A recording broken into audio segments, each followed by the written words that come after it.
Air India flight AI-171 bound for London yesterday, resulting in the heartbreaking loss of many precious lives. In this hour of profound grief, we extend our heartfelt condolences to the families and loved ones of the victims. May the departed souls rest in eternal peace, and may those who are grieving find strength, comfort, and courage to face this immense loss.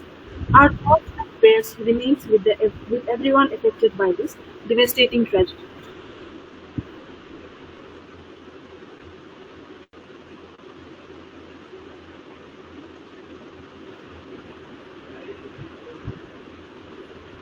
Good afternoon to all the esteemed speakers, respected faculty members, and enthusiastic participants. I, Debarpita Naha, research scholar of ICFA University Tripura, your host for the day, extend a warm and heartfelt welcome to each one of you as we commence day 5 of this intellectual, enriching academic gathering. We are privileged to begin today's proceedings with the presence of a distinguished academician, Professor Dr. Dhananjay Datta, Dean of Research and Development, and Professor at the Faculty of Management and Commerce, ICFA University Tripura. With over 25 years of combined industry and academic experience, Dr. Datta has made remarkable contributions to the field of marketing and economics, and continues to guide numerous research scholars while also serving as the chief editor of the university's research journal. In our second session, we are equally honored to be joined by Professor Dr. Pramod Kumar, Professor and Head of the Department of Teacher Education and Director of UGC MMTTC at the Central University of Haryana. With more than 18 years of teaching and over 15 years of research experience, Dr. Kumar is a highly respected figure in school education, teacher education, and education and technology. His academic and administrative leadership under NEP 2020 has greatly contributed to national-level educational reforms. We look forward to gaining valuable insights from both of our esteemed speakers today. I now request everyone to join me in extending a virtual round of applause as we move forward with our first session.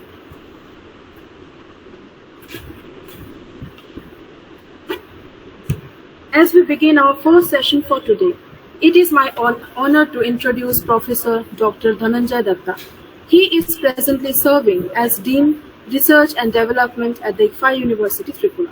His areas of specialization are marketing and economics. In addition to his administrative responsibilities, he is also a professor in the Faculty of Management and Commerce at ICFA University Tripura. He further serves as the chief editor of ICFA University Tripura, Journal of Advanced Research and Development. Dr. Datta has published several books, book chapters, research papers, and articles in reputed journals. He has actively participated in a number of national and international conferences and workshops. He has successfully completed various faculty development programs, management development programs, workshops, consultancy assignments, and research projects. Over the years, he has received various awards and holds memberships in several reputed academic and professional bodies. Dr. Datta earned his MA in Economics from Jivaji University, Gwalior, Madhya Pradesh, India. He completed the Small Industries Management Program at IISW NBM, Kolkata, West Bengal, as well as postgraduate diploma in Business Management with specialization in marketing and systems from the same institute. He received his PhD in Economics and Marketing from the National Institute of Technology, Agartala, Tripura, India. He subsequently completed his D.Litt in Economics from Berhampur University, Orissa, India. Professor Datta brings with him 7 years of industry experience, along with more than 18 years of academic experience. I would now request Sir to take up the discussion. Yeah. Thank you, Debabrita. Good afternoon to all participants. Number of the participants joining are gradually increasing.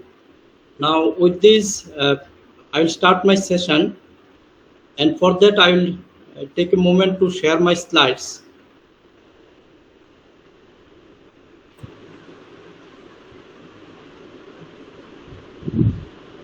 Yeah. The screen is visible? Yes, sir. The screen is yes, visible. sir. Yes, sir.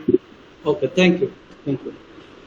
Dear all participants, as you know that we are going through the National Education Policy 2020 Orientation and Sensitization Program on Research and Development.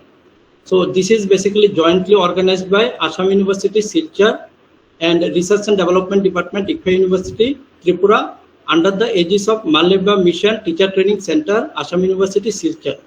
Actually, MMTTC is a basically UGC body, and they are having a center in the Assam University, Silchar, and in this regard, Assam University is doing very excellent job. They are catering the need of the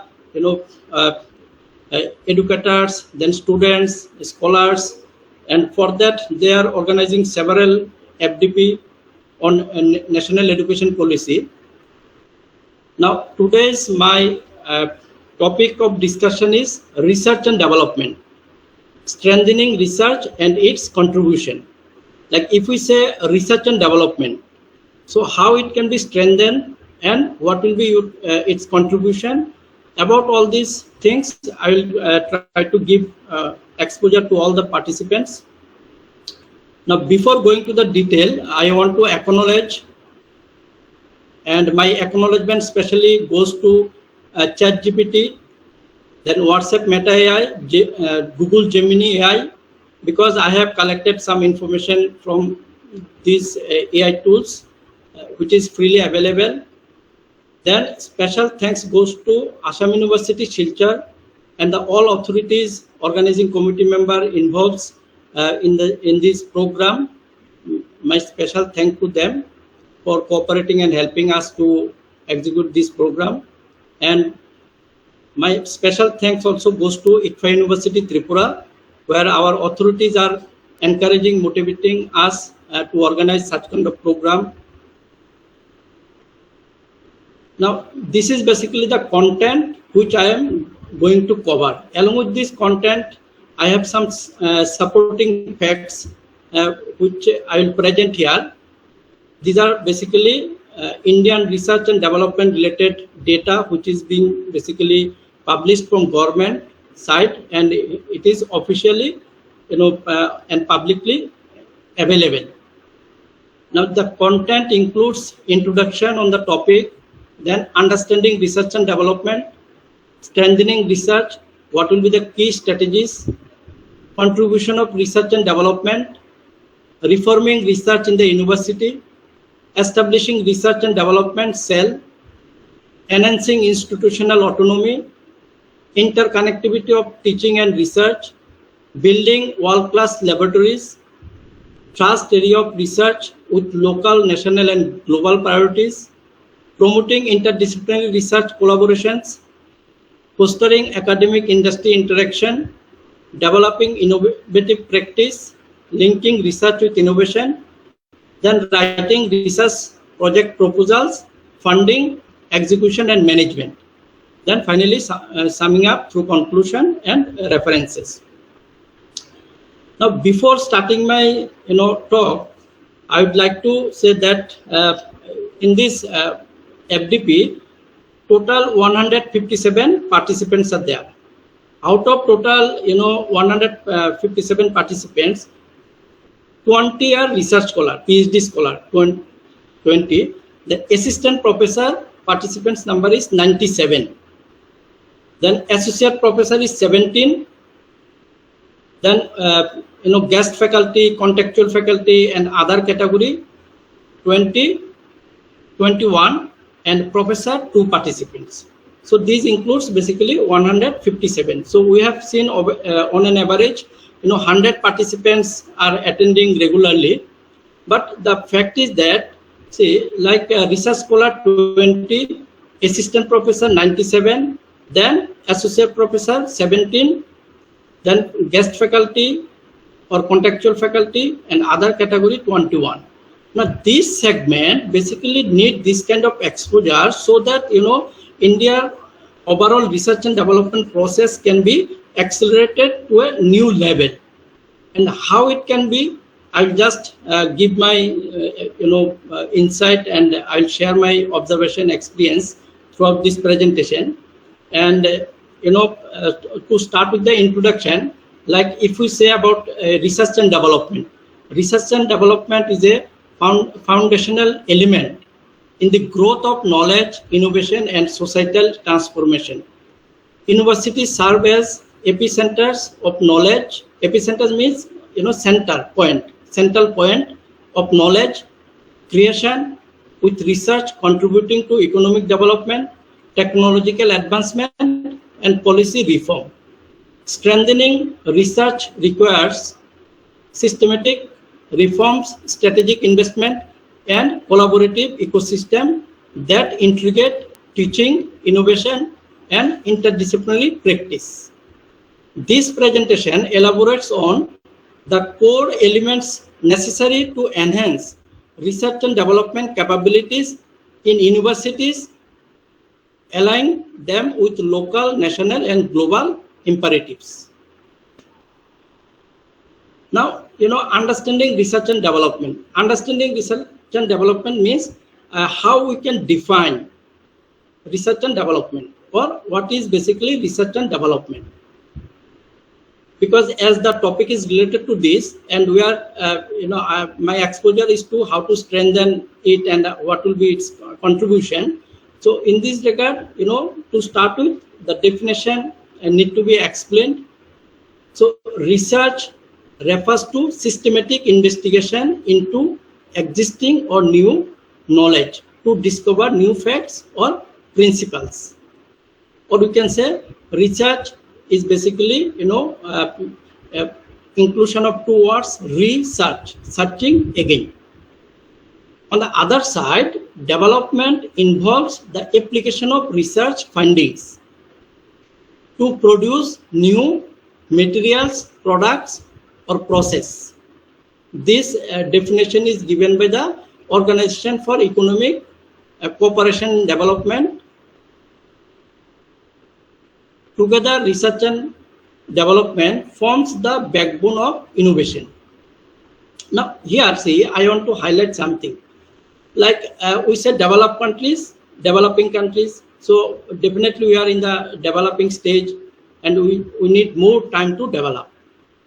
Now here, what I said, research is basically systematic investigation into existing or new knowledge to discover new facts or principles. And what development is basically, giving the realization of the findings to produce new products, process, system. So in this regard, like if we say our research process, which exists in universities or in different research bodies, that need to be strengthened first, that need to be improved first. Now for that, like here, there are 97 assistant professors are participating. So assuming like 97 assistant professor, then 20 research scholar and guest faculty, contractual faculty, and other 21. So this is basically the majority segment who will contribute towards the society for a long year. You will be associate professor. Okay, so in this regard, I request you that to assistant professor, that when you are guiding PhD scholar, guide them like they can come up with at least one patent from their PhD research work, and that is where the research basically stand on. And believe me, it is possible if the researcher get a proper guidance, and if the work is done properly. So from one PhD thesis, minimum one PhD is possible. Moreover, I have observed that in PhD thesis, recommendation is very weak. So to strengthen research, we need to strengthen the recommendation of the research. In project proposal also, we have seen, the expected outcome, that is not very strong in many cases. So here I request all majority participant, because you will contribute, long year in the academics or in the research field. So focus on patent. It is optional. It may come, may not come. But if you have a direction to establish one patent from your PhD thesis, which you are guiding for your scholar, even PhD scholar, those who are attending, contractual faculty, guest faculty, you will also pursue PhD. But focus on pure research and going for patent also. Now for this, there are different types of research are there, but I have considered 3 types of research. There are typically, 3 types of research which basically, directly linked to the research and development. So these are basic research, applied research, and experimental development. Now, India is dominated by basic research, which is aimed at gaining more comprehensive knowledge without a specific application in mind, which is theoretical, conceptual based research, and research is continuously going on. Then applied research. Now the PhD thesis is also having applied orientation because primary data, secondary data is there, so applications are there. Now what is the result of the application? If there is no strong recommendation, there is not something new which is come as a research finding, from findings something new can be recommended, so then that application in the longer term does not have so much of value addition. And basically applied research directs towards the solving practical problems. Then third is experimental development, which is focused on creating new or improved products and process through prototype and testing. So this is basically for engineering and to certain extent physics, chemistry. These are experimental is very easy and possible, and but in other areas also, wherever it is possible, we should focus on the experimental basis of research. Then research will be strengthened and development will take place. Now, strengthening research, what are the key strategies? In key strategies, main strategies like increased funding and investment.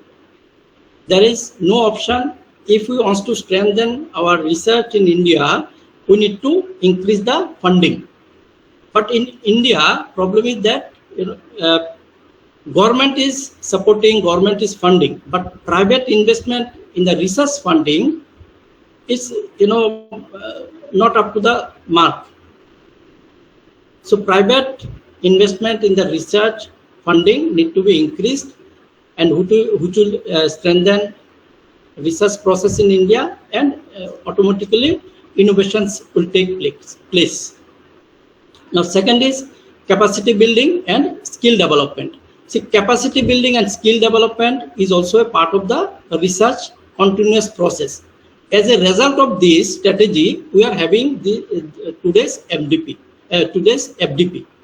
because MMTC is a body which is basically established to create awareness, then to develop skill, to develop capacity of the stakeholder, that is in the academics. So see, like government is supporting in state government, through central government, so there are different skill development organizations are there, and they are supporting. But we as a receiver end, how we are receiving, how we are changing our mindset. There are a lot of skill development organizations are there. They are supporting, starting from TRLM and NRHM, then everywhere in the village, rural level. Then in every state there are skill development departments are there. Government is spending lot of money, but those who are receiving this training or whatever knowledge they are gathering, that need to be applied, and it may be on experimental basis. Then institutional framework is another strategy which need to be strengthened. Institutional framework infrastructure means the infrastructure available in an institution, whether it is university, college, or any other educational institution. Their infrastructure facility should be world class. there should be good laboratories, good kind of research environment. Then only we can strengthen research and good outcome may come. Then collaboration and partnership. Collaboration and partnership, it can happen at any level. Any university can develop a partnership with good universities or good institutions, India, abroad. Not only all universities, whether any university or any educational institution may not be self-sufficient. So where they are lacking, they can look for collaboration and partnership. Then open access and knowledge sharing. Like if we say research article, so there should be a big approach to bring all research article into open access category. And that will be a landmark achievement in the knowledge sharing, and which will strengthen and upgrade the research level. Then research policy and governance. Research policy and governance, here government should have a very, very strong research policy and research good governance, where it will be a outcome based research. Like every research is outcome based, but outcome in the sense of innovations, because after some times I'll show you the global innovation index. There you'll see where India stands, and you will understand why we are lagging behind. Then I will show you a lot of research and development statistics, where you will understand that how we are lagging behind, and other countries are progressing. Then contribution of research and development. See, contribution of research and development is unlimited. We cannot explain this contribution of the research and development through some points. But out of this, there are few important contribution which basically research and development delivers to the society. Out of this, one is economic development.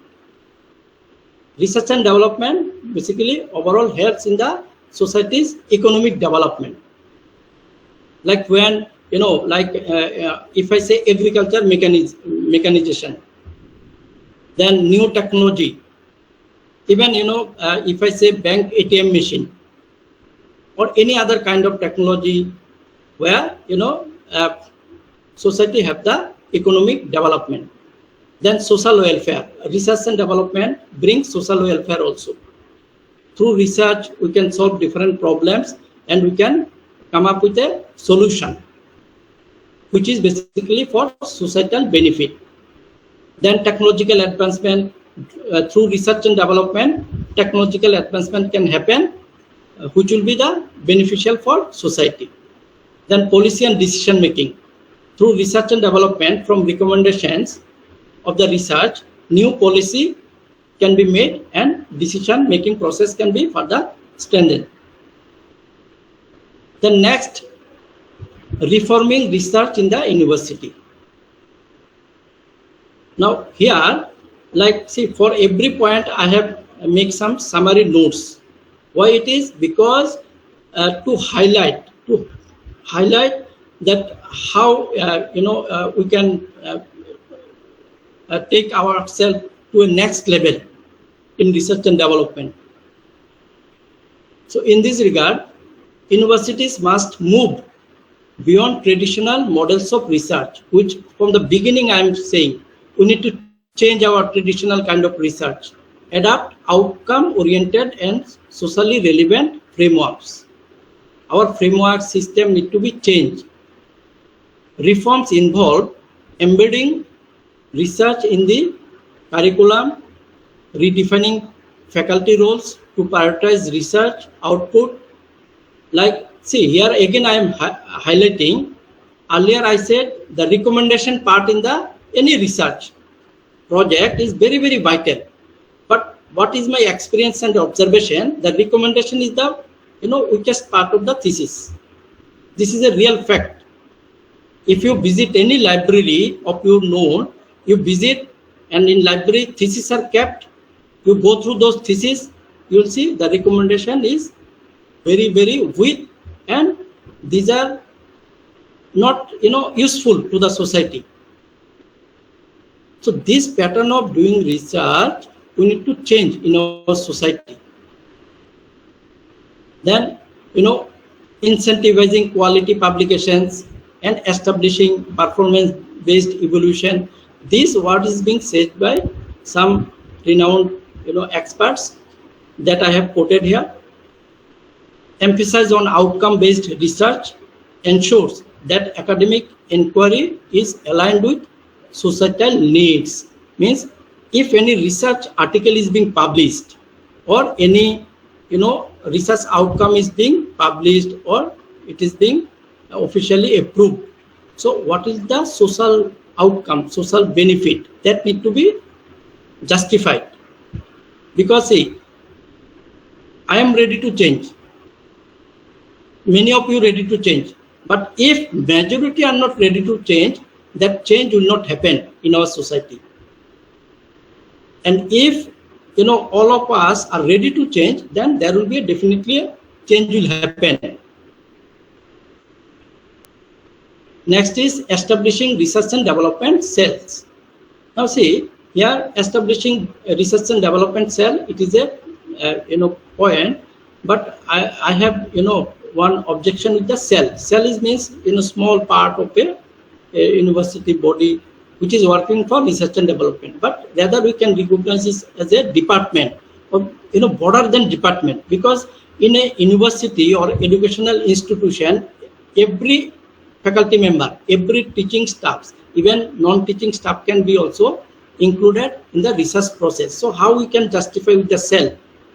So it should be a broader term where everybody's contribution will have a wide organization acceptance for research and development.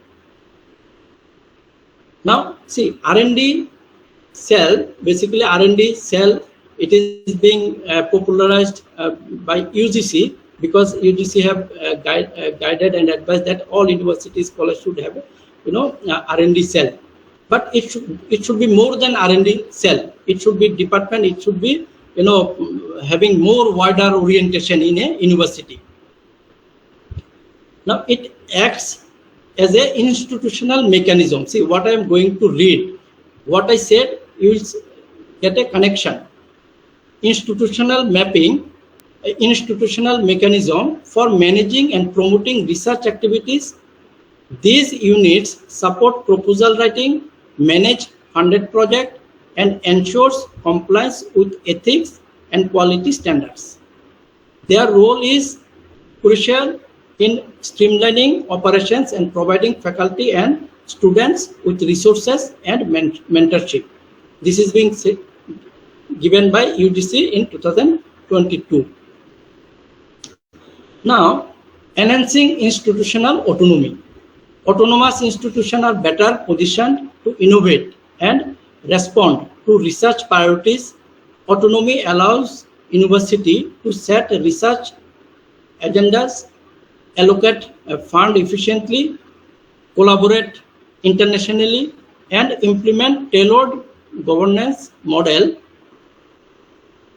Decentralization also fosters creativity and flexibility in research design.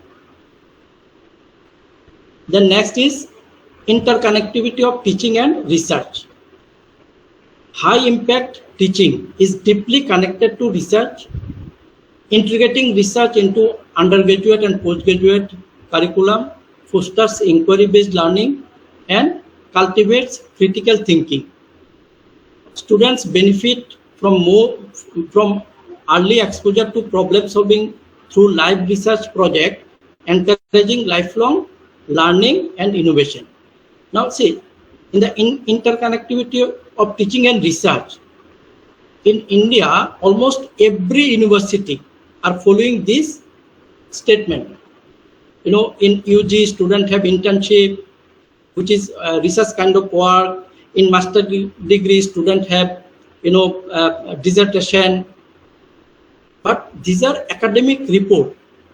But how these academic reports may be more outcome based, and it will having social benefit that we need to work out, because this infrastructure we are having, but from there how new things may come, new things may be developed. So these we need to focus on, which is basically extreme level of the applied research and beginning of the experimental kind of study. And wherever it is possible, we should follow it. Then we'll go to a next level of the research and development.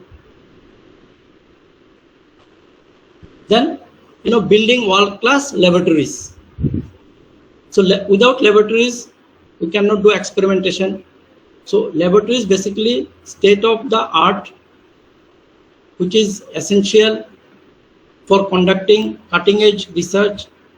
Investment in modern scientific infrastructure, digital tools, and laboratory safety not only improves research quality, but also attracts global collaboration and funding. Then thrust areas of research with local, national, and global priorities.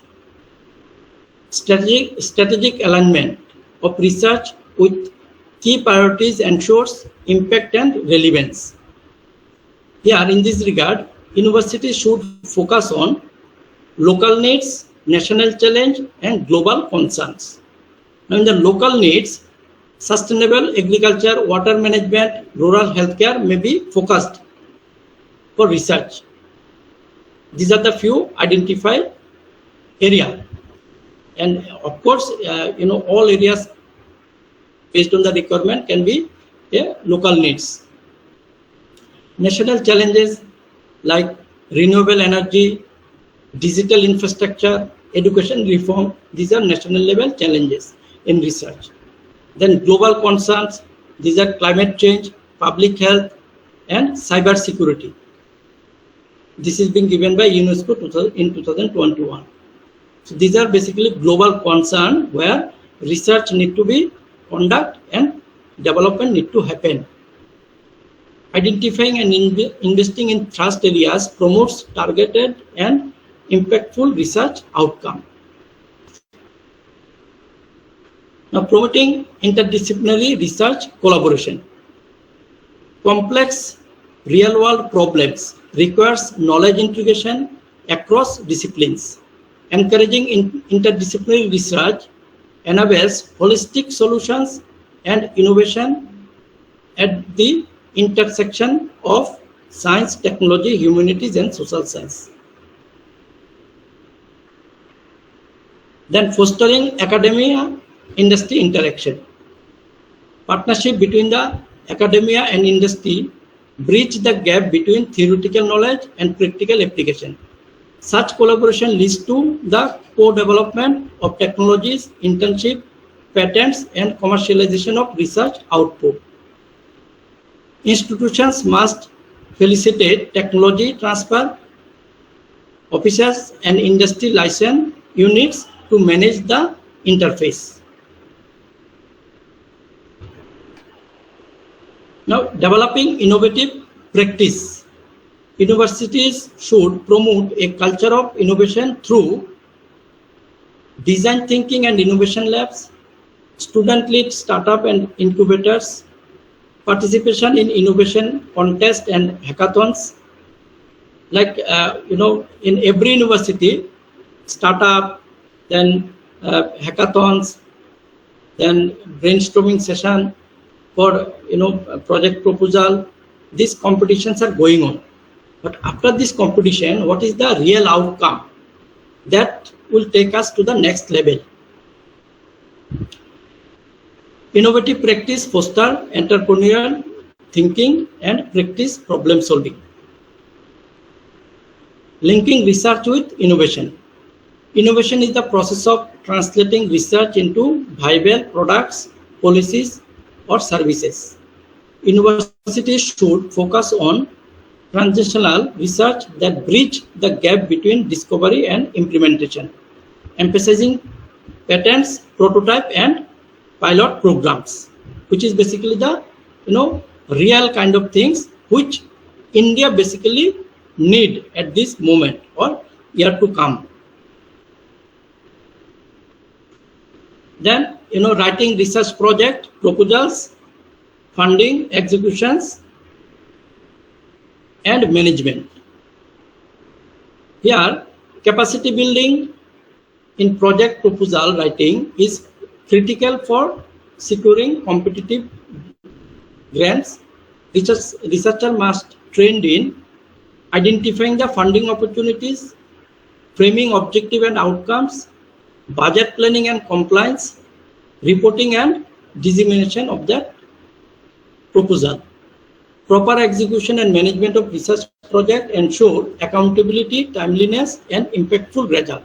Now here, say, for the newcomers and those who are already submitting project, so here, every faculty or every researcher, those who wants to submit the project proposal, they need to be trained. They need to be trained, and they are, like how to prepare budget. A fresh person, fresh faculty member cannot prepare a budget which will get approved by the external agencies. Then what are the funding opportunities? Their exposure need to be given. Then how objectives should be framed and how it will be outcome based. On these all things, proper training need to be given. So for that, I will give you some exposure also. Like I will go through 3 university sites. There, I will try to show that how these things are happening. Then coming to the summing up of this presentation, strengthening research and development with universities requires a multifaceted approach. Reforms in structure, capacity building, interdisciplinary integration, and academia-industry partnership are key. By aligning with local to global research priorities, universities can position themselves as a drivers of sustainable development and innovation. A strategic focus on funding, infrastructure, autonomy, and collaborative ecosystem will ensure that research meaningfully contributes to economic, social, and technological advancement. Further, in conclusion, to strengthen research and development system, it is essential for sustainable development. It requires strategic investment, institutional support, international collaboration, and a culture that values inquiry and innovation. As the result, the global challenges become more complex. The role of research in addressing these issues grows increasingly vital. Now, with this, this presentation is over. These are the reference. Now, I will go through some other area where you will get additional exposure, and I will try to link my explanation or presentation with those areas. Now here, first we will go through one, report, global report on Global Innovation Index.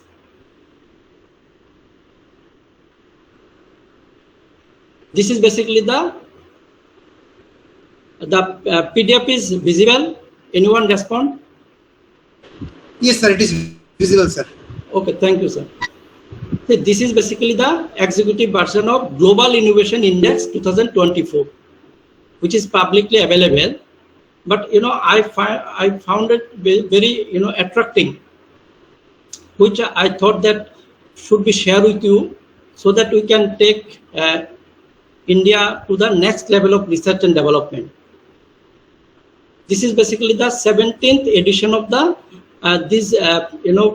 World Intellectual Property Organization's flagship Global Innovation Index, which basically compiles 133 countries' innovation performance.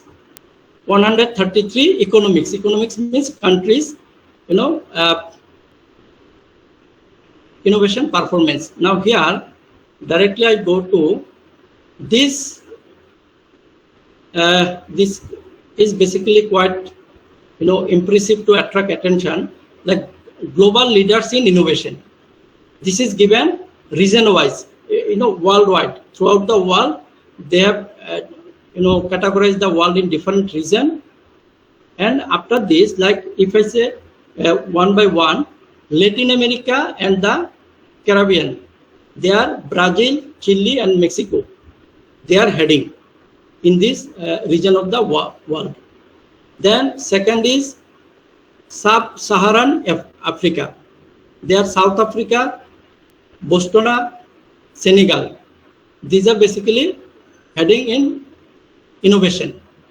Then Northern Africa and Western Asia, Israel, United Arab Emirates, Turkey. So Israel, what they are doing, we are getting through news channels, how they are strong through research and innovation. Then Southeast Asia, East Asia, and Oceania. There in this region, Singapore, Republic of Korea, and China. They are heading in the innovation. Then Northern America. In Northern America, United States of America and Canada. Then Europe, Switzerland, Sweden, and United Kingdom. Then if we talk about the Central and Southern Asia, there India is leading, followed by Iran and Kazakhstan. This is basically the region-wise, innovation performance index. But in the global ranking, India is quite, lagging. Now there are, top 3 innovation economics by income group. See, after this innovation index, I'll go through research and development statistics. Then I will go through, some research and development department of 2 organizations, namely Assam University and Ikfa University Tripura. So there I will show you the, institutional infrastructure for research and development, and further how we can bridge the gap from university infrastructure or institutional infrastructure to coming up with a innovation. So for that, basically I have, trying to give you an overall exposure. So here, see, we are having top 3 innovation economics by income group. So by income group, if we say high income, in high income, Switzerland, Sweden, United States are leading. In the upper middle income, China, Malaysia, Turkey are leading. Low middle income, in low middle income, India, Vietnam, and Philippines are leading. Then low income, Rwanda, Togo, and Uganda, they are leading. Now this is basically by the country's income group. Now this is basically the special and important one, Global Innovation Index 2024 ranking. Now here you see top 10 Switzerland with score 67.5 is leading. Now in the income group rank they are 1, in the region rank they are 1. Sweden, these 2 metric I have shown you, index I have shown you.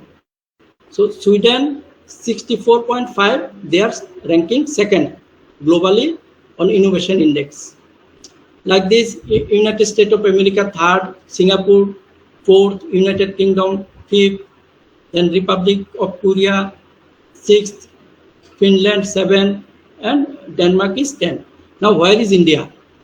So where is India? That is, India is in 39 place, 39. So where is this is 39. See, so 39 India is ranking globally. It's good enough. Out of 133, we are ranking 39. So 39 with 38.3 point. And here the special thing is that in region-wise ranking and income-wise ranking, here you see 1-1. in the region-wise ranking, we are leading #1, and in the income category also we are 1. So this is a very progressive sign, positive sign for any economy. So, but the overall ranking is 39. So we need to accelerate ourselves. See, since my initial part of the presentation from introduction, I said that we need to reach to a new level, and that is the new level. We need to reach from 39 to within 10. Then we can think for 1, 2, 3. That basically cannot happen without all of your support. And as I segregate the participant, like assistant professor, I said 97, 20 research scholar, contractual faculty, guest faculty, other 21. Basically, this is the segment who will contribute to the society in a longer term. Associate professor also there, 17. They will also contribute, but their lifespan is lessened. So if all of the participants understand, then the research pattern, who will change? We need to change. Ourselves need to change. If we do not change, then India in general overall cannot change. So this is I wanted to highlight. Then here more details are given in the study material. I will share this PDF file. I will share with you. Then technology adoption. There are a lot of things. These are very informative. See, anyone will go through this in detail, they will be able to change their mind setup. So I will provide you this document, and it will be very informative to you. Next, I will go through another data which is on research and development statistics at a glance. It is being given by Department of Science and Technology, Ministry of Science and Technology, Government of India, which is being released March 2023, and this is publicly available. Now here, see, this is being released by Government of India, Ministry of Science and Technology, Department of Science and Technology. Now here, this is one vital area. All graphs are very vital, but some are very important. Now here, see, it is the graph is related to R&D expenditure, national R&D expenditure, and is percentage with GDP. Means what percent of GDP are being spent as research and development. Developed countries, their GDP contribution in research and development is much more bigger than India. Now here you see, like it is also for India also, it is quite appreciable. That's why India is doing well. Now these bar, these are basically research and development expenditure year-wise given from 1991 to 2020-21. And here, most important thing is that, like the GDP R&D expenditure as percentage of GDP, which is basically this line. This line where 1990-20 it is 0.66% of GDP. Then 2021 it is 0.64% of GDP, which is gross expenditure for research and development. So this expenditure we need to increase. Then we will move to a next level.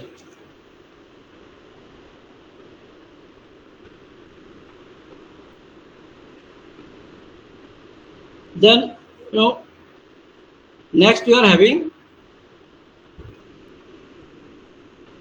this is I will provide you this, you can go through, but at this moment I will skip it. Now next is national research and development expenditure sector wise 2020-21. Now here see this 43.7%, this part is basically promoted and expenditure carried out by central government. Then this 36.4%, it is being promoted by private sector industry. Then this 6.7% is basically state sector, state regulatory bodies or state bodies. Then this 4.4% is basically public sector industry. And higher education sector, very negligible, that is 8.8%. Now here, one thing I am telling you, after doing, if you also do research analysis on this, you will come to know that this portion just completely, opposite in the developed countries. Government expenditure on research and development is very less, private expenditure are more. And this will, come to notice after some slide. Next, like in India, there are 12 major scientific agencies. I repeat, 12 major scientific agencies. Out of those agencies, few agencies details are given regarding their, research and development expenditure. Now here, if we say, like this is ICMR, then Department of Biotechnology, this is Indian Council for Medical Research, Director of Science and Technology, Council for Scientific and Industrial Research, Indian Center for Agriculture Research, then Director of Atomic Energy, Director of Science, then Defense Research and Development Organization. These are the major, scientific agencies in India. Apart from these bodies, there are few more bodies are there, but they have considered these bodies, and here research and expenditure are given in crores. So DRDO is capturing the and dominating the expenditure very highly. Then gradually you can see, but these also need to be improved.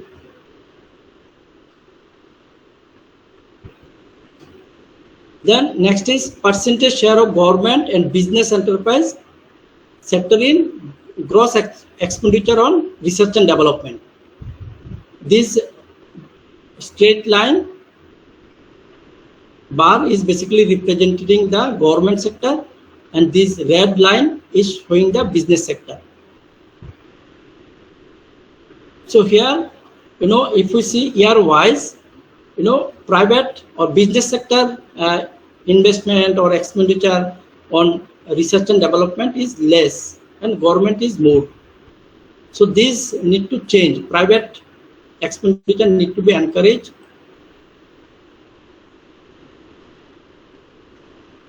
Then research and development expenditure by leading industries group. This is basically public sector, and this one private sector. Now here you see in the drug and pharmaceuticals, below it is given private sector expenditure on research and development is much more better, and it is dominating like anything, because India is very famous in the pharmaceutical industry, so it's shows here. Then information technology, then defense industries where public sector government is dominating in the defense industries. Then fuels, government is dominating. So like this, we can understand the research and development expenditure by leading industries group during the year 2020-21. Then this is very interesting, and this is very eye-opening thing. Like here, every bar or every straight line having three portion, three or four portion. First is gross expenditure on research and development by government, then gross expenditure on research and development by business enterprise, then third is gross expenditure on research and development by higher education, and third is other. Now here, if we consider the case of India, earlier also I said, in India, you see, the gross expenditure on research and development by government is 50%. 50%. Then by business enterprise, 41%, and by higher education, gross expenditure on research and development is 9%. But if you see, for all developed countries, it is just reverse, opposite. If you consider USA, you see USA gross expenditure on research and development by government is only 9%. You see the difference. Then gross expenditure on research and development by enterprise, 75%, which is in India 41%. They have negligible government participation everywhere. Then gross expenditure on research and development by higher education, 11%. So they are having privatization process since very beginning, and through this privatization system, they have established, they have developed their infrastructure, they have become more innovative, and they are dominating worldwide through their innovation and research. Then if I take the case of United Kingdom, here also you see the government expenditure on research and development by government is 7% only, and gross expenditure on research and development by business enterprise is 67%. Then gross expenditure on research and development by higher education is 24%, and rest is other. So from this, we are seeing that what is the difference between then any other country. If we take Russia example, Russia now is there in war, all of you know, but they are fighting war since last few years. Now we should understand how much economically, technologically they are advanced, they are strong.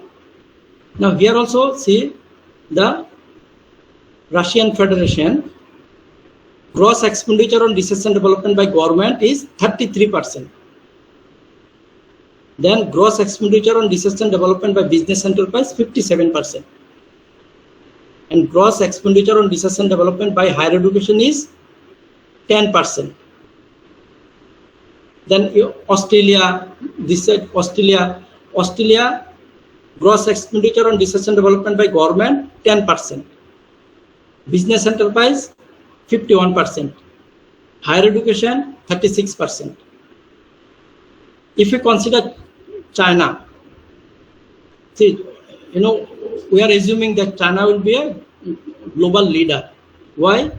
This statistic also shows the same thing. They are basically research and innovation, they are progressing like anything. And what are the innovations they are bringing to the rest of the world? All of you have the idea. Now at this present moment, without Chinese product, we cannot survive. If we do not want that, we will not purchase Chinese product, then also we need to buy. Chinese product became compulsion for us. Their manufacturing sector is very, very strong, and it is, affordable. They are making it very economic. Now here see the percentage is government gross expenditure on research and development is 16%. Then business enterprise gross expenditure on research and development is 77%. This percent is basically backbone of their economy, and that is basically the reason why they are progressing like anything. They are, dominating again, and they are coming, in the world ranking 1, 2, 3. Then gross expenditure on research and development by higher education is only 8%. So these are basically eye-opening thing. That's why I said initially also we need to change our research pattern. We have the basic infrastructure we have, but after this level, we need to rethink our, redefining our research outcome, redefining our research process, redefining our research recommendations. Their complete change is required. If we do not carry out this, then we'll be and what is our dream to become a developed country, it will remain a dream only.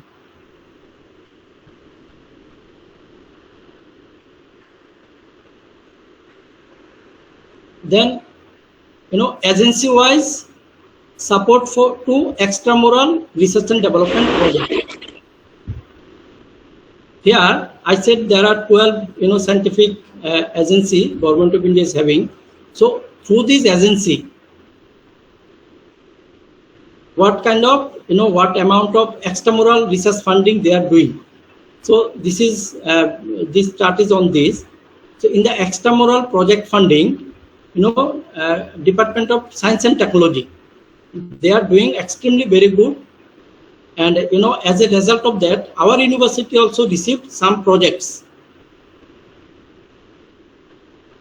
and we should say thank you to them.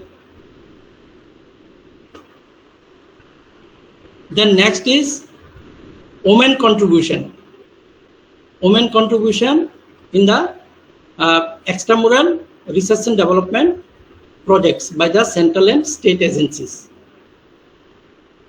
Now here, male-female comparison are given, but in the interpretation and analysis, it is being shown that the women contribution also increased in the extramural research and development projects. Now here just I will discuss 2 years, 2018-19. If we compare 2001, there was percentage was 13. But in the year 2018-19, it is 28. But after that, in 1920, it reduced to 25. But hopefully, in the present year, it is in a increasing trend.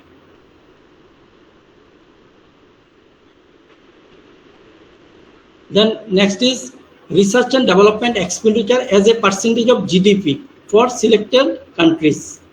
Now selected countries like Israel, Republic of Korea, Japan, Germany, Denmark, Finland, France, China, Hungary, Netherlands, Norway, Singapore, UK, and few more countries are there, Italy, Mexico, India.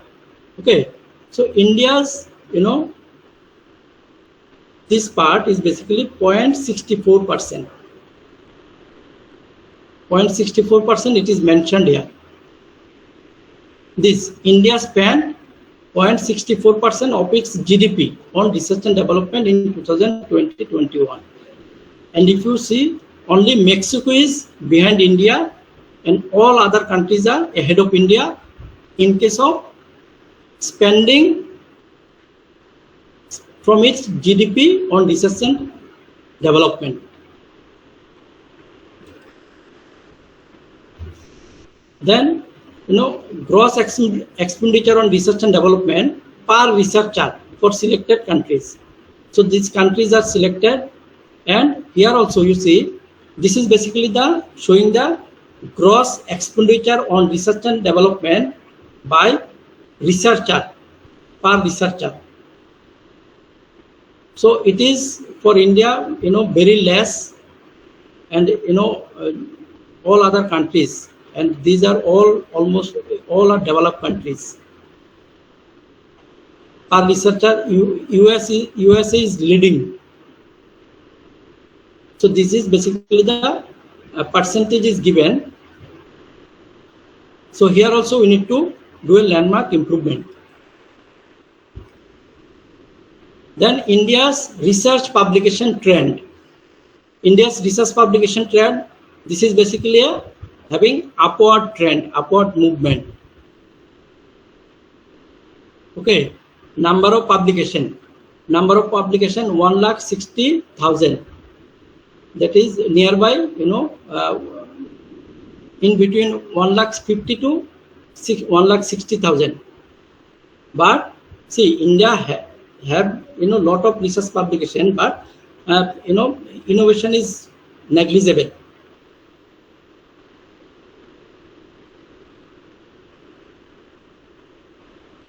Then number of patent sealed in India. This is also another eye-opening thing. Like if we go through this bar diagram, you can see these represent India, then foreign countries, total and percentage of Indian share.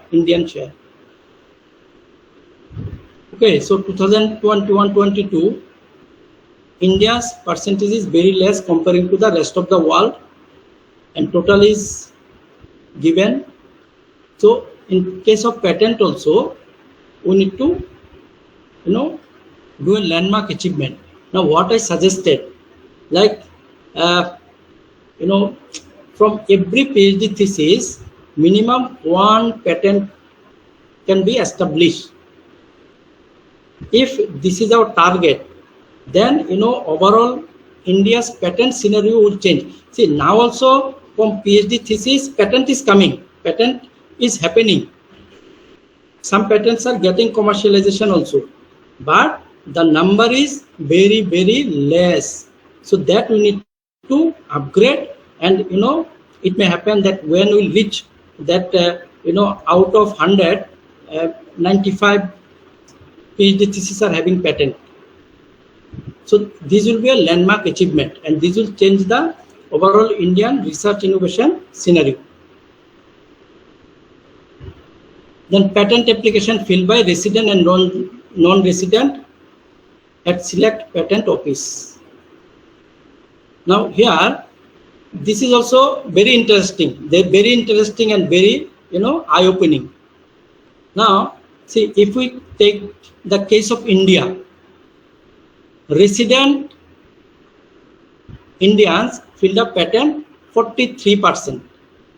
Non-resident Indians patent fill up 57%, and 57% this is not coming to India, as because they are residing in other country and they are filling the patent in that country, and the patent is going to that country. This is basically having high possibility. Now comparing to India, if we say Australia, you see, Australia is also very non-resident is 91%, resident 9%. So this is also one unique case.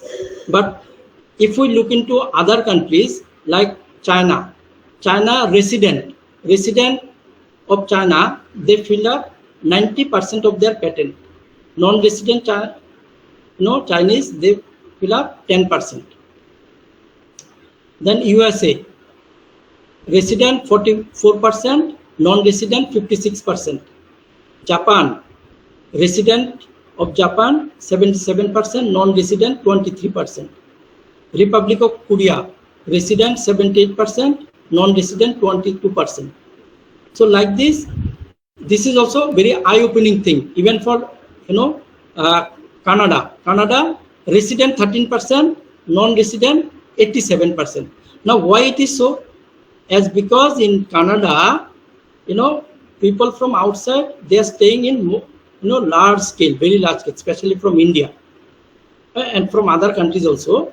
So they have migrant population who are residing there, and this is basically the outcome.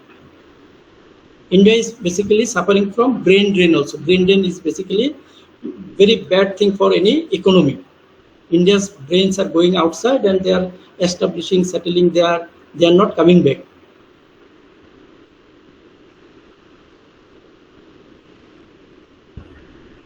Then distribution of research and development institution in India.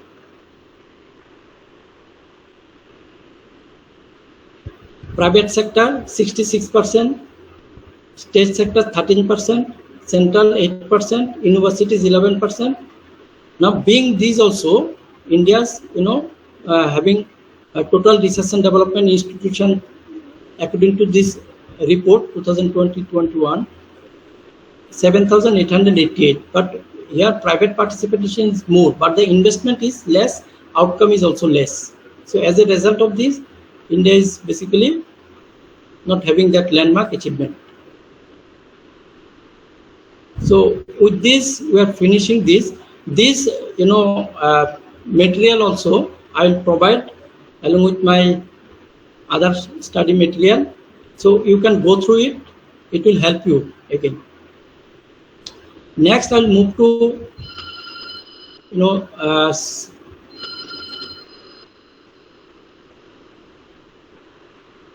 one website, that is Anusandhan National Research Foundation.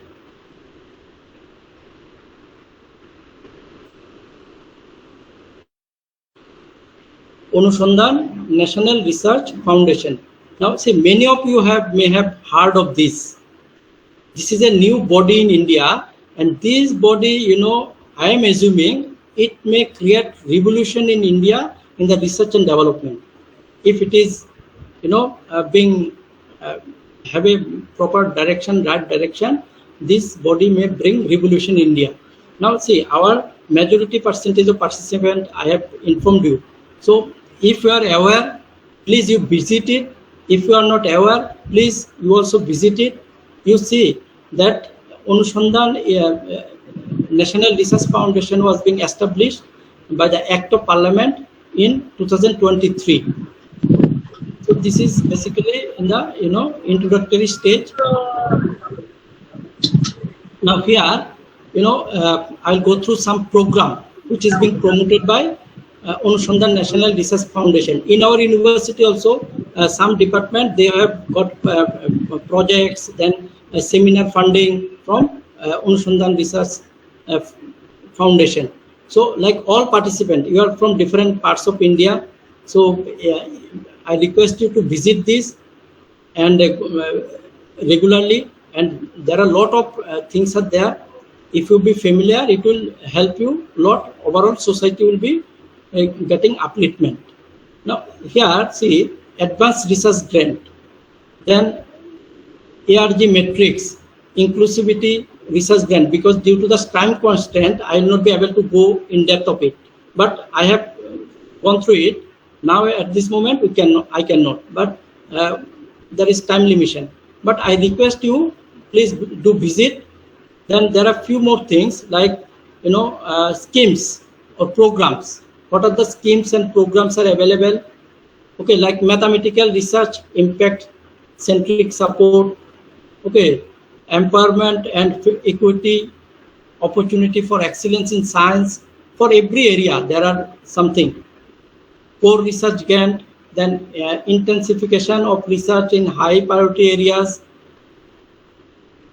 then impacting research innovation and technology, then international travel support. See, international travel support, this is for participating in seminar, conference, workshop, then organizing seminar, symposium, they are giving financial support, then short-term special call, especially for COVID. So, overall, I want to say that there are, lot of scopes, and we are the beneficiary. We are the beneficiary. I can guarantee you all participants, all stakeholders of this program are beneficiary of this body, institution. That is Anusandhan National Research Foundation. Now, if we as a beneficiary, if we do not avail, then, government is doing for society, and we are the member of the society. Here, State University Research Excellence Center, then, overall, lot of things are there.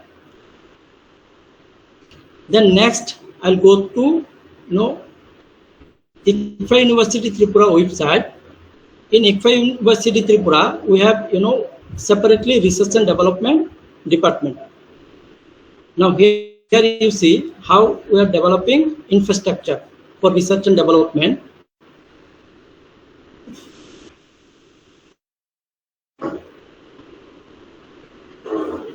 Through this you can understand, what will be the shape or look of a research and development cell or department. Like research and development at ICFA University Tripura, there is a write-up, then message given by the respected VC sir, then Dean Research and Development message, then IoT Research and Development Department mission statement. This is very important, mission statement.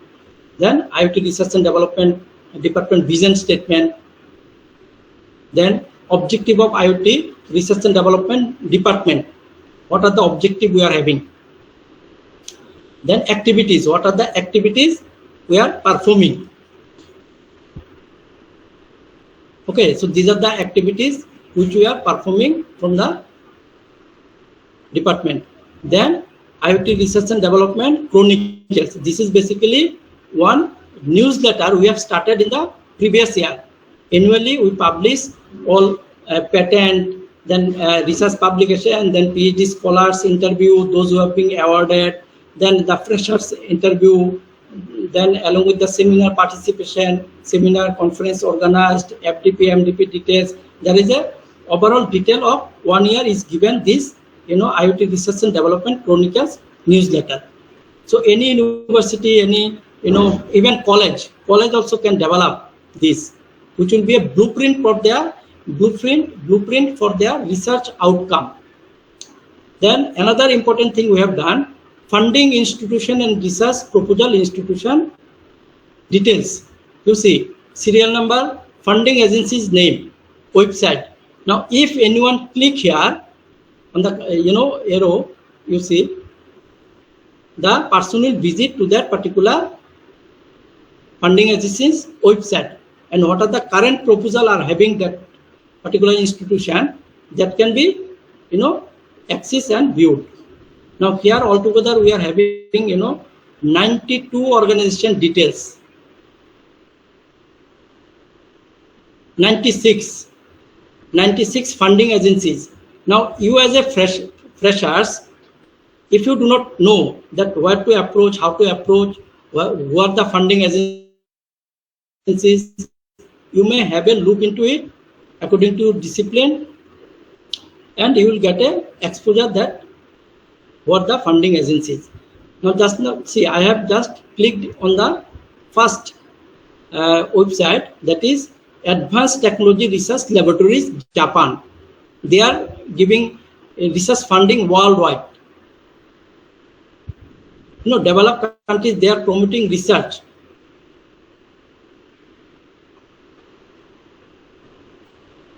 Then next, if I go through one, like All India Council for Technical Education.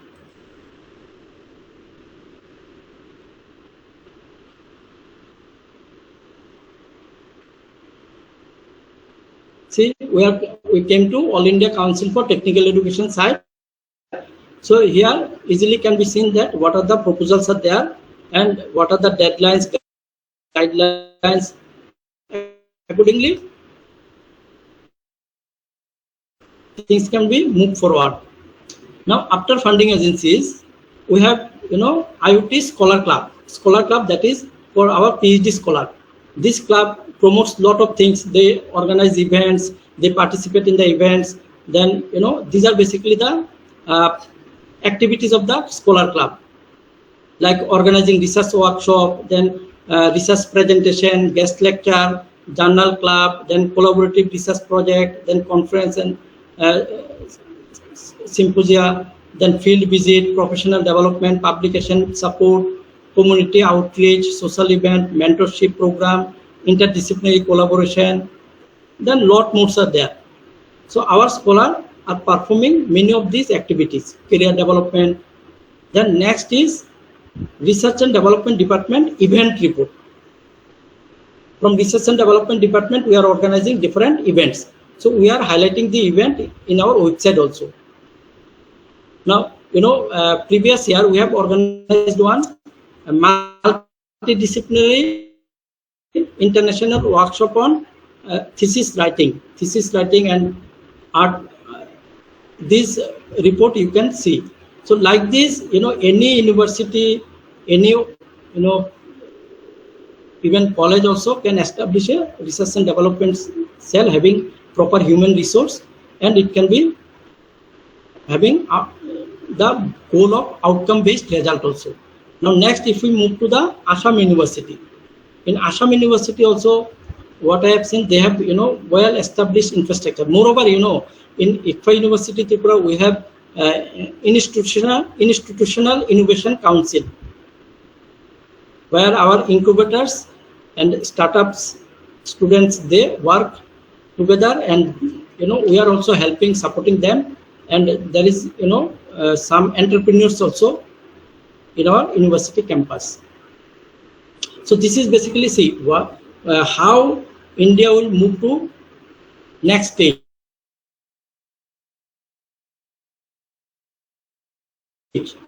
So as much as innovations will take place, startup will increase.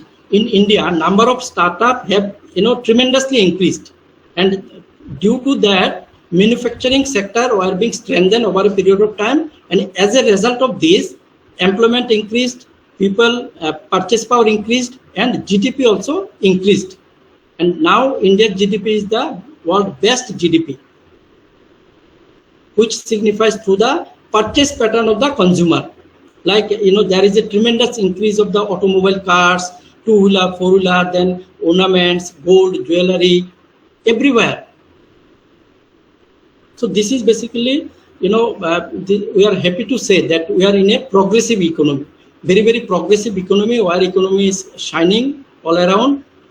But there is some problem, gaps are there, but we need to take care of this, and we need to proceed. But until unless our research and development are not strengthened, we will not be reaching to our dream, that is to become a developed country.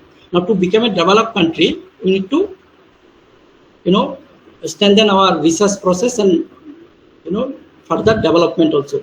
Now, see, I will just take few minutes on the Assam University Center and Cell. If you can see, in their center and cell, they are also having, like, this is Maldiva Mission Teacher Training Center, okay, through which we are getting this benefit. We are having this FDP now. Then research development and entrepreneurship. Okay, so I will go through research development and entrepreneurship.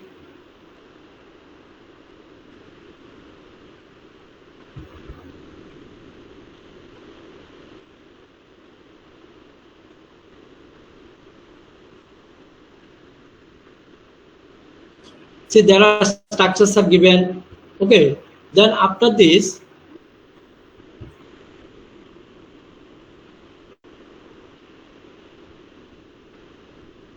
see, in the research and development, one thing I would like to show you.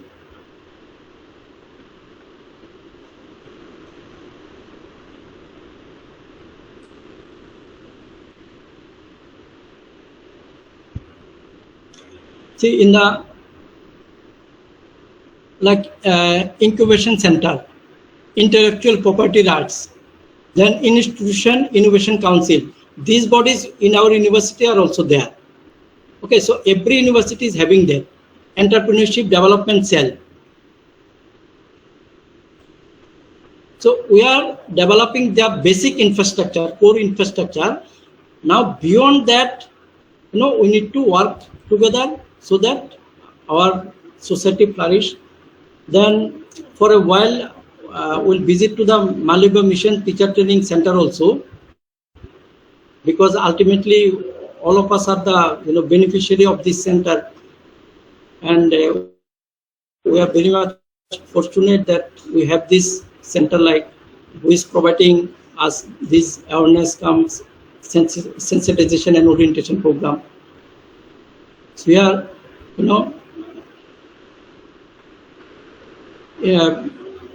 Professor Rajiv Mohan Pant, Vice Chancellor, Assam University, then Professor R. Balakishnan, Director, MMTTC, then Professor Ajay Kumar Singh, MMTC, Deputy Director, Now sir is deputy director. So they are very excellent and they are doing very excellent job. They are providing this NEP 2020 sensitization orientation program very effectively.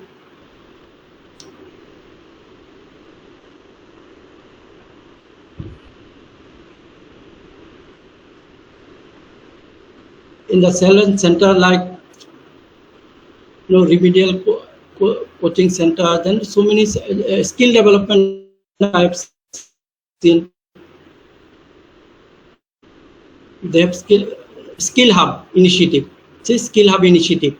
So every university, in our university also there is one career development center. Okay, so career development center, who are the beneficiaries? The students, scholars.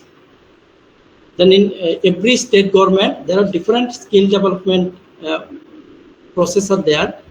So, resources are there, infrastructure is there. Now the stakeholders, they need to come forward and they need to contribute. And through this, we will be able to strengthen our research and development. And hopefully our economy will flourish. And what is our dream? To become a developed country by 2048.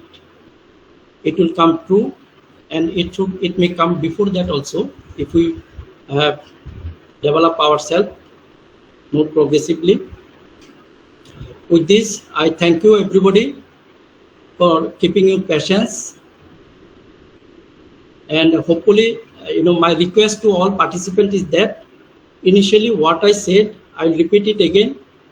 If you are doing a research, that should be outcome based research and looking for societal benefits. And if you are a PhD scholar, try to have a patent from your PhD. Now for that you can take help from different areas, different parts, even from AI also. Then the assistant professor, associate professor, those who are guiding research scholar, you encourage your scholar to have a patent, at least one patent. See, paper publications in many universities are compulsory. But beyond paper, what I am saying, patent is optional. It is optional. And if a PhD scholar having a patent, that will value his thesis for lifetime. And through this process, if we change, because India is having a big population size, and there innovation will take place at grassroots level, then patent will increase. So overall there will be a change. So this is my request to all. With this, thank you everybody. Thank you so much.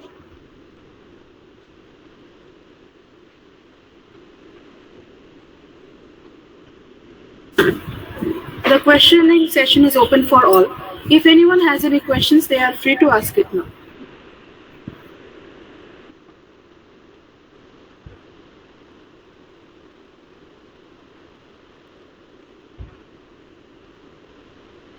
See, today also we have 98 participants. So I said on an average, 98, 100 participants are there. So hopefully this FDP will be a grand success, and all beneficiaries will be execute what they are learning, what information they are getting. So it will be at the best level. Thank you very much, sir, for your truly enlightening and thought-provoking presentation. Your insights have undoubtedly enriched our understanding and added immense value to today's session. We hereby conclude our first session. Kindly stay connected as we will commence the second session shortly. Thank you so much.